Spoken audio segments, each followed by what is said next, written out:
বন্ধুগণ স্বাগত। প্রথমে আমি আপনাদেরকে আমার এই চ্যানেলটি সাবস্ক্রাইব করতে অনুরোধ করব। ভিডিওটি ভালো লাগলে লাইক ও শেয়ার করতে অনুরোধ করব এবং বেল আইকন ক্লিক করবেন যাতে আপনারা আমার ভিডিও নিয়মিত পেতে পারেন।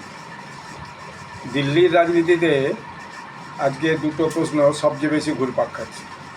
এক নম্বর প্রশ্ন হচ্ছে যে পরবর্তী উপরাষ্ট্রপতি কে হবেন, এবং দ্বিতীয় প্রশ্ন হচ্ছে জগদীপ ধনকর কোথায় আছেন, where about ex vice president Jagdeep Dhankhar.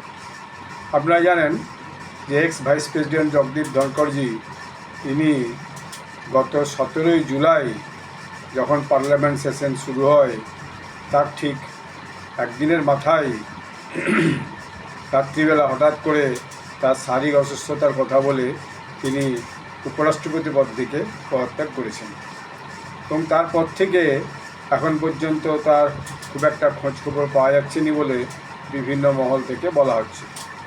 এখন তিনি কেন পদত্যাগ করলেন এই নিয়ে বহু রকমের থিওরি বাজারে চালু আছে, এবং এই যে থিওরিগুলো তার মধ্যে কেউ বলছেন যে তার সঙ্গে বিজেপি কেন্দ্রীয় নেতৃত্বের সঙ্গে ঠিক বনিবনা হচ্ছে না, কেউ বলেছে যে তিনি বিরোধীদের হাতের পুতুল হয়ে খেলছিলেন, কেউ বলছেন তিনি একটা অন্য রকমের কোনো বুদ্ধি আঁটছিলেন। এরকম বিভিন্ন রকমের কথাবার্তা তাকে নিয়ে কিন্তু চালু হয়েছে। এখন সবচেয়ে বেশি হচ্ছে যে গত একদিন আগে রাজ্যসভার সদস্য এবং বিশিষ্ট নামী উকিল কপিল সিব্বালজি তিনি হঠাৎ একটা কোশ্চেন তুলেছেন যে where is Jagdeep Dhankhar, let Amit Shah answer, এরকম টাইপের, যে অমিত শাহকে উত্তর দিতে হবে যে জগদীপ ধনকর কোথায় আছেন, তাকে কেন পাওয়া যাচ্ছে না, হোয়ার অ্যাবাউট জগদীপ ধনকর, তিনি এখন কোথায় আছেন, কারণ তার সঙ্গে কেউ যোগাযোগ করতে পারছে না, এবং তিনি কপিল সিব্বাল সাহেব নাকি তাকে ফোনে যোগাযোগ করার চেষ্টা করেছিলেন, কিন্তু তাকে সেই ফোনে কেউ সেইভাবে রেসপন্স করেনি। অর্থাৎ তিনি জগদীপ ধনকরজি এখন সমস্ত লোকের ধরাছোঁয়ার বাইরে। এবং দেখা গেল কি যে বিভিন্ন সাংবাদিকরাও এই নিয়ে বহু রকমের কোশ্চেন করতে শুরু করেছেন। যাই হোক, আগামী দিনে নিশ্চয়ই তার খবরাখবর পাওয়া যাবে, এবং আশা করি তিনি সুস্থ আছেন এবং আগামী দিনে সুস্থ থাকবেন, এই সুস্থতায় তার কামনা করি। এখন ব্যাপারটা হচ্ছে এই যে বিরোধী দল, তার মধ্যে দুটো ছোটো ছোটো দল বাদ দিয়ে দিল্লিতে তারা সবাই এখন এই প্রাক্তন রাষ্ট্রপতি জগদীপ ধনকরজিকে নিয়ে খুব যাকে বলে একদম চিন্তিত। তাদের এই চিন্তার যে কারণটা সেটা অবশ্য খুব একটা পরিষ্কার করে বোঝা যাচ্ছে না, কারণ যতদিন তিনি উপরাষ্ট্রপতি ছিলেন ততদিন কিন্তু তারা তাকে রাজ্যসভাতে অপমান করছেন। এসব খবর পুরানো, আপনারা এসব খবর জানেন। এবং এর সঙ্গে আরেকটা জিনিস অবশ্যই যুক্ত, যে জগদীপ ধনকরজি প্রথমে তো গোড়ার থেকেই বিজেপির সদস্য ছিলেন না, তিনি বিভিন্ন দল ঘুরে বিজেপিতে এসেছিলেন, এবং বিজেপির যে লিগ্যাল সেল আছে তিনি একজন বিশিষ্ট উকিলও ছিলেন, বিজেপির যে লিগ্যাল সেল আছে তার তিনি একজন সক্রিয় সদস্য ছিলেন বা মাথা ছিলেন বলা যায়। তিনি বিজেপিকে বিভিন্ন ধরনের এই আইন সংক্রান্ত পরামর্শ একটা সময় দিতেন। পরবর্তীকালে তাকে তুলে নিয়ে এসে এনডিএ সরকার, মোদি গভর্নমেন্ট পশ্চিমবঙ্গের রাজ্যপাল পদে বসে দেন। পশ্চিমবঙ্গের রাজ্যপাল থাকাকালীনও তিনি অনেক বিতর্কিত সব সিদ্ধান্ত নিয়েছিলেন, সেই জন্য পশ্চিমবঙ্গেও তাকে নিয়ে বহু রকমের একটা চর্চা যতদিন তিনি ছিলেন ততদিন পর্যন্ত কিন্তু খুব এখানেও হতো।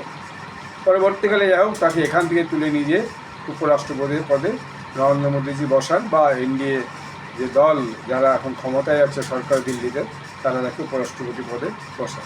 তেমনি তিনি সজ্জন লোক ছিলেন, সবার সঙ্গে খুব কর্ডিয়াল ব্যবহার করতেন, সবাইকে খুব সম্মান করতেন, এবং রাজ্যসভা যতটা সম্ভব তিনি দৃঢ়তার সঙ্গে কিন্তু চালিয়ে এসেছেন।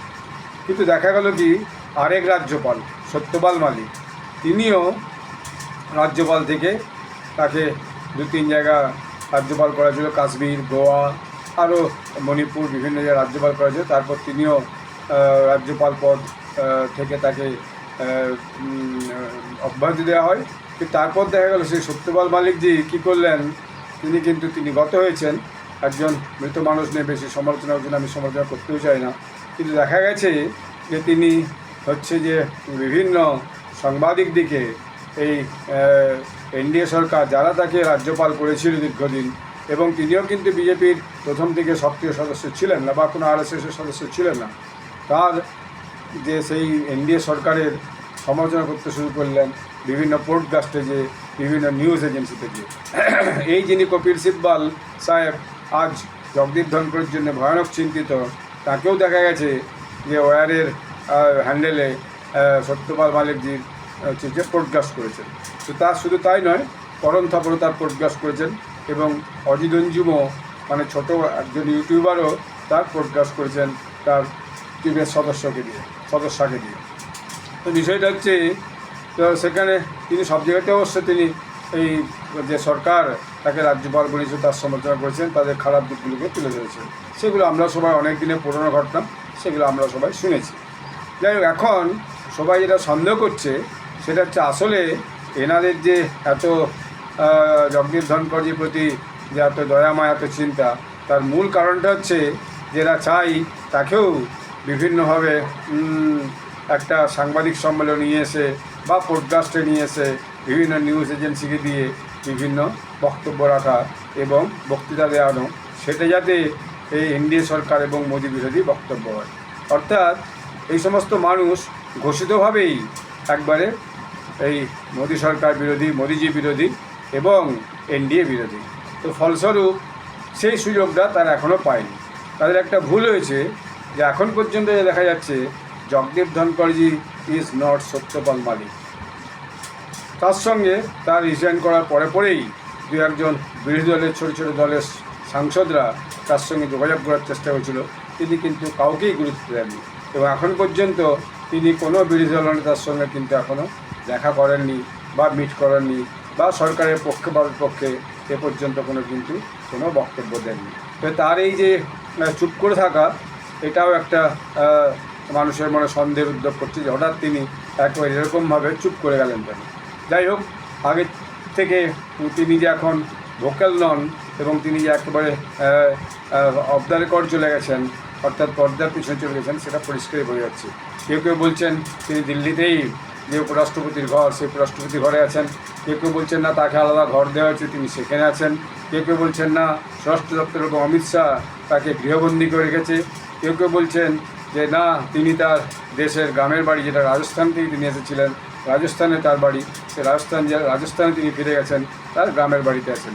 যাই হোক, তার সম্পর্কে নির্দিষ্ট কোনো খবর এখন পর্যন্ত কোনো মিডিয়াতে প্রকাশ করেনি, বা তিনি নিজেও প্রকাশ্যে এসে তিনি এখন কোথায় আছেন, কেমন আছেন, সেভাবে কেউ কিছু বলেনি। এটা অবশ্যই সবার কাছে একটা উদ্বেগের। একটা বয়স্ক মানুষ, সিনিয়র সিটিজেন এবং একটা নামী মানুষ, যিনি উপরাষ্ট্রপতি হিসেবে দেশকে সেবা দিয়েছেন, রাজ্যপাল হিসেবে দেশকে সেবা দিয়েছেন, তার কিন্তু একটা এই যে রিজাইন করার পর তার কী অবস্থা, কীভাবে তিনি আছেন, সেটা অবশ্যই সবারই জানার একটা অধিকার আছে, এবং সেটা তিনি নিজে বেরিয়ে এসেও বিষয়টা বলতে পারেন, বা তার যে বিভিন্ন স্রোত আছে, অর্থাৎ তার সেক্রেটারি বা তার যে টুইটার হ্যান্ডেল আছে, সেখানে তিনি অবশ্যই দু এক লাইন লিখে তার শারীরিক সুস্থতার কথা বললে আমাদের সেটা জেনে কিন্তু খুব ভালো লাগে। তো এটা গেলে একটা প্রশ্ন, আগামী দিনে নিশ্চয়ই এর উত্তর আমরা খুঁজে পাবো। এখন দ্বিতীয় প্রশ্ন হচ্ছে, যেটা আমি প্রথমেই বললাম, যে এরপরে উপরাষ্ট্রপতি কে হবেন। কারণ উপরাষ্ট্রপতি নিয়ে অলরেডি ডেট ঘোষণা হয়ে গেছে। আগামী হচ্ছে যে 21শে আগস্ট পর্যন্ত উপরাষ্ট্রপতি পদের জন্য নমিনেশন হবে, এবং আগামী 9 সেপ্টেম্বর, সেই 9 সেপ্টেম্বর হচ্ছে উপরাষ্ট্রপতির জন্য আপনার নির্বাচন হবে। এখন এই উপরাষ্ট্রপতির নির্বাচন নিয়ে বিরোধী দলগুলি এককাট্টা হয়েছে এবং তারা প্রার্থী দিতে চায়, এবং এনডিএ স্বভাবতই তারাও এককাট্টা হয়েছে। রাজ্যসভা লোকসভা সদস্যদের মিলিয়ে যে উপরাষ্ট্রপতির নির্বাচনটা হয়, সেখানে তারাও নিজেদের দলের সদস্যদিকে এককাট্টা করার চেষ্টা করেছে। শোনা যাচ্ছে দু একটা এনডিএ সদস্য, ছোটো ছোটো সদস্য নাকি এতে এনডিএর বিরোধিতা করেছে। তো সেটা আগামী দিনে খুব একটা পরিষ্কার হবে। এখন যে নামগুলো উঠে এসেছে, সেটাই হচ্ছে যে সবচেয়ে বড় ব্যাপার। আমি আপনাদেরকে বলি কোন কোন নাম উঠে এসেছে। প্রথম নাম উঠে এসেছিল, যারা সাংবাদিকরা এইসব নিয়ে তো দিন রাত এই সমস্ত চর্চা করছেই, আবার ইনভেস্টিগেটিভ কিছু জার্নালিস্ট আছে, তারাও এগুলোকে ভীষণ চেষ্টা করছে। তো প্রথম নাম উঠে এসেছিল মনোহরলাল খট্টর। মনোহরলাল খট্টরজি তিনি হচ্ছে হরিয়ানার প্রাক্তন মুখ্যমন্ত্রী, এবং তিনি মুখ্যমন্ত্রী পদত্যাগ করার পর সেখানে নতুন মুখ্যমন্ত্রী বিজেপি প্লেস করেছে মিস্টার সোনিকে। তারপরে তাকে দিল্লিতে নিয়ে এসে ministry of power, housing and urban affairs দেওয়া হয়েছে এবং প্রধানমন্ত্রীজির তিনি খুব ঘনিষ্ঠ বন্ধু বলে বলা হয় এবং তার খুব সহযোগী। যখন প্রধানমন্ত্রীজি আরএসএস স্বয়ংসেবক ছিলেন বা বিজেপির কর্মী ছিলেন, তখন দিল্লি হরিয়ানাতে যে ঘুরতেন তখন নাকি এই মনোহরলাল খট্টরজির স্কুটারে করে ঘুরে বেড়াতেন এবং অত্যন্ত সৎ মানুষ, আরএসএস ব্যাকগ্রাউন্ডের লোক এবং তিনি অকৃতদার লোক। ফলে তার নামটা কিন্তু এখন খুব চলছে। তাকে পরশুদিন দেখলাম, পরশুদিন না গতকাল ব্যাঙ্গালোরে যে নরেন্দ্র মোদী যে মেট্রো উদ্বোধন করতে গেছেন এবং আরও বিভিন্ন জিনিসগুলো উদ্বোধন করছেন সেখানে প্রজেক্টের, সেখানে তিনি তার পাশে বসেছিলেন। তারপরে আরেকটা নাম উঠছে, সেটা হচ্ছে থওরচাঁদ গেহলত। থওরচাঁদ গেহলত মূলত উজ্জয়িনী মধ্যপ্রদেশের নেতা। তিনি এখন কর্ণাটকের গভর্নর। তিনিও খুব একজন সিনিয়র লোক এবং তিনিও মোদিজির ঘনিষ্ঠই বলা যায়। তারও নাম কিন্তু এই মিডিয়া মহলে ঘোরাঘুরি করছে। এর বাইরে আমি যে নামগুলো শুনেছি তার মধ্যে একটা হচ্ছে রবিশঙ্কর প্রসাদ। রবিশঙ্কর প্রসাদ যে বিহারের লোক, তিনি বিজেপির দীর্ঘদিনের পুরনো সদস্য। তিনিও এখন পার্লামেন্ট মেম্বার। তিনি একসময় আইনমন্ত্রী ছিলেন এবং তিনি একজন উকিলও এবং আইনটা খুব ভালো বোঝেন। তার নামও কেউ কেউ কিন্তু বাতাসে উড়িয়ে দিয়েছে। কতটা কতটা সত্যি সেটা তো আগামী দিনে বুঝে যাবে। আরও দু তিনটে নাম খুব চলছে, সেটা হচ্ছে জেপি নাড্ডা। জেপি নাড্ডা এখন বিজেপির রাষ্ট্রীয় সম্পাদক, কেন্দ্রীয় সম্পাদক এবং কেন্দ্রীয় সভাপতি। অর্থাৎ তিনিই দলের এখন দল হিসাবে দলের হর্তাকর্তা এবং তিনি এখন বিজেপি প্রেসিডেন্টের বাদ দিয়েও তিনি এখন রাজ্যসভার নেতা বিজেপির এবং তার কাছে দু তিনটে মিনিস্ট্রি আছে, স্বাস্থ্য দপ্তর, কেমিক্যাল এবং ফার্টিলাইজার, এই দপ্তরগুলো আছে। কেউ কেউ বলছে না জগদীপ ধনকরের জায়গায় জেপি নাড্ডাও কিন্তু বসতে পারেন। তিনি মূলত উত্তর ভারতের নেতা। তো ফলে এইটা কিন্তু চলছে যাবে। আরেকটা নাম আমি শুনেছি, সেটা খুব একটা চর্চা আসে না, সেটা হচ্ছে ভূপেন্দ্র যাদব। ভূপেন্দ্র যাদব খুব বিজেপির একজন ট্রাস্টেড নেতা এবং বিজেপির বহুদিনের পুরানো সদস্য। তিনি এখন এনভায়রনমেন্ট, ফরেস্ট এবং ক্লাইমেট চেঞ্জের যে সেই চার্জে আছেন এবং মৃদুভাষী মানুষ এবং মাঝে মাঝে সাংবাদিক সম্মেলন করেন। এবং আগামী দিনে যেহেতু বিহারে নির্বাচন আছে এবং উত্তরপ্রদেশে নির্বাচন আছে, এমন হতে পারে যে বিজেপি যে এমওয়াই ইকুয়েশন, সেই ইকুয়েশনকে খণ্ডন করার জন্য উপেন্দ্র যাদবকেও সেখানে বসাতে পারেন। আরও দুটো নাম যেগুলো চর্চায় চলছে, তার মধ্যে একটা দুজন মহিলা আছেন। একজন মহিলা হচ্ছেন যে রাজস্থানের প্রাক্তন মুখ্যমন্ত্রী বসুন্ধরা রাজে। তিনি এখন মুখ্যমন্ত্রী নন, এখন রাজস্থানের মুখ্যমন্ত্রী হচ্ছেন ভজনলাল শর্মা। তার একটা বিশেষ বিষয় এখন সাংবাদিকদের কাছে এবং ইন্টারনেটে, সোশ্যাল মিডিয়ায় ঘোরাফেরা করছে। এই জগদীপ ধনকরজিকে যখন উপরাষ্ট্রপতি করা হয় তখন তিনি নাকি আপত্তি করেছিলেন। যদি শোনা যায় যে বসুন্ধরা রাজির সঙ্গে দিল্লির কেন্দ্রীয় নেতৃত্বে খুব একটা বনিবনা না হওয়ার জন্য তাকে একরকম এক সাইডে করে দেওয়া হয়েছে এবং তাকে কিছু পদও দেওয়া হয়েছে, কিন্তু সেই পদে নিয়ে তিনি খুব একটা ফাংশন করেননি।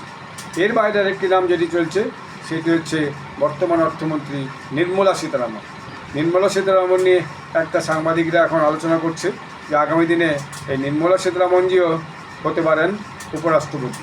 নির্মলা সীতারামনজি যদিও তিনি মূলত তামিলনাড়ুর লোক, কিন্তু তিনি হায়দ্রাবাদে তার একটা বাসস্থান আছে এবং হায়দ্রাবাদেই তিনি থাকেন বলে শোনা যায়, পার্মানেন্ট রেসিডেন্ট। এবং দিল্লিতে তিনি জেএনইউ থেকে পড়াশোনা করেছেন এবং তিনি এখন বলা যায় তিনি খুবই সফল অর্থমন্ত্রী। তো তাকে সরিয়ে দিয়ে তাকে উপরাষ্ট্রপতি করবেন, এটা কিন্তু বোঝা বা আশা করা খুব মুশকিল। তো একটা ব্যাপার পরিষ্কার হয়েছে যে বিজেপির যে দুটি পদ এখন মূলত খালি আছে, একটা হচ্ছে যে রাষ্ট্রীয় অধ্যক্ষ, কারণ জেপি নাড্ডা যিনি এখন রাষ্ট্রীয় অধ্যক্ষ তিনি এক্সটেনশনে চলছেন, একবার দুবার তিনবার এক্সটেনশনে চলছেন। সেই জায়গায় কে হবেন সেটা এখনও বিজেপি নাকি স্থিরীকৃত করেনি। মাঝে একটা খবর উঠেছিল যে আরএসএসের সঙ্গে বিজেপির এই ব্যাপারে একটা যে মতানৈক্য হয়েছে, অর্থাৎ আরএসএস বিজেপি এক জায়গায় পৌঁছতে পারছে না যে কাকে রাষ্ট্রীয় অধ্যক্ষ করা যায়। আরএসএস চেয়েছিল যে তাদের একজন মোটামুটি স্বয়ংসেবক, যিনি অনেক দিন পুরানো স্বয়ংসেবক, এখন বয়স্ক মানুষ এবং রাজনীতির অভিজ্ঞ, তাকে উপরাষ্ট্রপতি করা হোক, এবং তাতে নাকি বিজেপি নেতৃত্ব খুব একটা রাজি হয়নি। এবং রাষ্ট্রীয় অধ্যক্ষের ব্যাপারেও RSSের স্বয়ংসেবক সংঘের একটা কিন্তু বক্তব্য ছিল। তো সেটাও এখনও পর্যন্ত সিদ্ধান্ত নিতে হবে। খুব সাম্প্রতিক যে খবর শুনলাম যে যাতে করে RSS নাকি তাদের যে ইন্টারভেনশন, সেই ইন্টারভেনশনকে উইথড্র করেছে। অর্থাৎ তারা বলেছে যে না, সরকার এবং দল তারাই ঠিক করুক কাকে তারা উপরাষ্ট্রপতি করবে এবং কাকে তারা বিজেপি রাষ্ট্রীয় অধ্যক্ষ করবে, আমরা এ ব্যাপারে কোনো মাথা ঘামাবো না। অর্থাৎ RSS হয়তো নিজেদিকে একটু পিছু হতে নিল, কারণ এই দ্বন্দ্বের জন্য যদি পরবর্তীকালে দলের এবং সরকারের কোনো ক্ষতি হয়, বা আগামী দিনে যে নির্বাচনগুলি আছে, আগামী দিনে বিহারের নির্বাচন আছে, তারপরে পশ্চিমবঙ্গ নির্বাচন আছে, উত্তরপ্রদেশের নির্বাচন আছে, তামিলনাড়ুর নির্বাচন আছে, তারপর অনেকগুলি রাজ্যের নির্বাচন আছে, সেই নির্বাচনে যেন এর কোনো প্রভাব না পড়ে। দলের কর্মীদের মধ্যে, বিজেপি এবং RSS কর্মীদের মধ্যে যাতে করে কোনো একটা কনফিউশন, একটা দ্বন্দ্ব ক্রিয়েট না হয়, তারা যাতে এই ভোট প্রচারে এবং ভোট দেওয়ার ক্ষেত্রে যে ভূমিকাটা পালন করে সেখান থেকে তারা সারা যেতে সরে না যায়, এরকম একটা আলোচনা শোনা যাচ্ছে। বিভিন্ন সাংবাদিকরা, সিনিয়র সাংবাদিকরা এই নিয়ে তাদের বক্তব্য রেখেছেন। আগামী দিনে এই দুটি পদই বিশেষত খুব শীঘ্রই যে উপরাষ্ট্রপতি পদের নির্বাচন, সেটা আমরা সেপ্টেম্বর মাসে প্রথমেই বুঝতে পারবো, এবং কে এনডিএর পক্ষ থেকে এই উপরাষ্ট্রপতি পদের নির্বাচনে প্রার্থী হলো সেটাও আমরা এই যে আগস্ট মাসের এই শেষ মুহূর্তে 21 তারিখ পর্যন্ত জেনে যাব, এবং বিরোধী দলগুলির যে কে প্রার্থী হলো সেটাও আমরা শেষ দিন পর্যন্ত, নমিনেশনের শেষ দিন পর্যন্ত 21 তারিখ সন্ধ্যা পর্যন্ত আমরা সেটা জানতে পারবো। এবং শোনা যাচ্ছে তারপরে নাকি বিজেপি নেতৃত্ব, এনডিএ নেতৃত্ব যে মন্ত্রিসভা আছে, সেই মন্ত্রিসভাতেও একটা রদবদল ঘটাবেন। বিভিন্ন জনের মন্ত্রিত্বের দপ্তর বদল হবে, হয়তো কারো কারো ছুটি হয়ে যাবে, হয়তো নতুন নতুন কাউকে মন্ত্রিত্বে উন্নীত করা হবে, সেই খবরটা একটা শোনাচ্ছে। এবং এইগুলো নাকি এই দুটো কাজের পরেই হবে, অর্থাৎ উপরাষ্ট্রপতি পদ নির্বাচনে তাদের প্রার্থীর জয়লাভ এবং রাষ্ট্রীয় অধ্যক্ষ নির্বাচন বিজেপির, এই দুটো কাজের পরেই বোধহয় সম্ভবত হবে। এখানে শেষ করছি। আপনারা ভালো থাকবেন। ধন্যবাদ। নমস্কার।